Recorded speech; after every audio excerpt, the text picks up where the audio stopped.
Assalamu alaikum Tanzania, kwa majina naitwa Maulidi Segamba kutoka Mase Entertainment.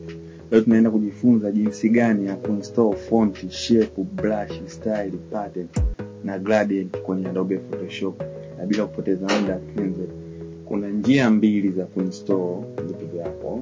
Njia ya kwanza, unaenda ulipoviweka vitu vyako. Ingia kwenye list C. Mimi nimeweka kwenye file la document today. Hivi ndio vitu vyako ulipoviweka. Kuna njia mbili, kwanza na front. Njia ya kwanza, una double click wa mwandiko wa download kama hivi, utakuonesha ukiwa katika size ya 12 mpaka 72 kwa herufi kubwa na herufi ndogo. Na kama una herufi kubwa na herufi ndogo utauona. Kama una herufi kubwa tu, huu ni mwandiko wa French uliotumia udikato 2018. Kwa hiyo utakuja hapa utainstall. Ukiinstall utaingia, kwa sababu mimi nao ndo maana naambia kama hivi. Ingekuwa sina ungeingia, nadhani nimeeleweka. Kwa nini nikakuonesha njia ya pili. Njia ya pili, kama una maandiko mengi, sasa una maandiko zaidi ya 70, uwezo unakuja kila mmoja unainstall unatoka, hapana. Unaicopy yote, right click copy. Utaenda kwenye PC, utaenda local disk C, utaenda kwenye window, utatafuta sehemu font, na mimi kama umeiona, utaingia. Ukiingia hapa ndo utaonyeshwa font zako zote ulizokuwa nazo. Ukija hapo kipaste. Kama mimi ndio nishakwambia nayo, kwa ndo maana inaniambia already, yani kwa tayari ninayo.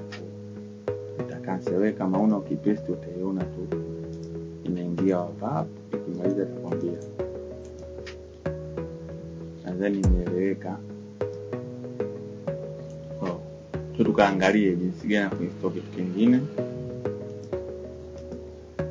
Turudi, kuna kitu kinaitwa brush kwenye Adobe Photoshop, tuangalie tunainstall hivi. Kija kwenye brush, ndio brush zangu za download. Tujaribu kuinstall this. Tutabonyeza double click kwenye hii. Bonyeza double click, Adobe yetu itafunguka kama kumini umeinstall kitu. Kwa utakuja kwenye file, then new, uta create. Kisha kuja hapo utakuja kwenye brush yako. Tukaangalie brush yetu install kwa wapi. Tuje tuangalie brush yetu inaitwaje? Smoke brush. Tukaangalia smoke brush hii hapa, ambayo itaonyesha. Tuchukue moja wapo, labda hii. Maana hiyo ni kubwa sana, kwa nini tuipunguze? Unaweza kuja hapo kupunguza kwa style hii ndogo sana.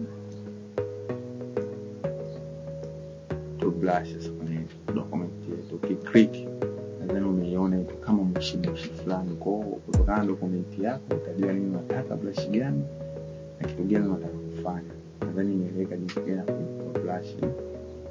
Ndio kwenye brush kate, tuende kwenye nyingine. Kuna kitu kinaitwa gradient, nimeshajifunza. Double click pia itafunguka. Tuje kwenye file, the new to create.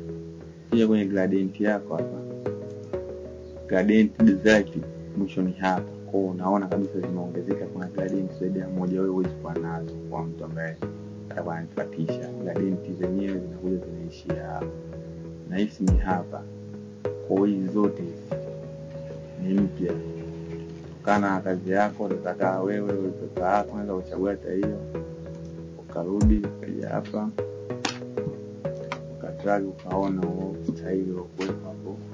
Ndio unaweza kutafuta background yako kali kama kutengeneza. Tukaone njia nyingine ya kuinstall. Kwa umekuja hapo kwenye gradient, umekuja hapa, unakuja hapa kwenye setting, unaenda una load gradient. Sasa unaenda mfile yako alipanga, kwamba utakuja kwenye document, utakuja kwenye today gradient, utaliona kama hivi, utaload. Kwa sababu sisi tushaload, hatuwezi kuload tena. Maana tukaangalia kitu gani ambacho tunaweza kuload kwa muda huu. Tuangalie tumemaliza gradient,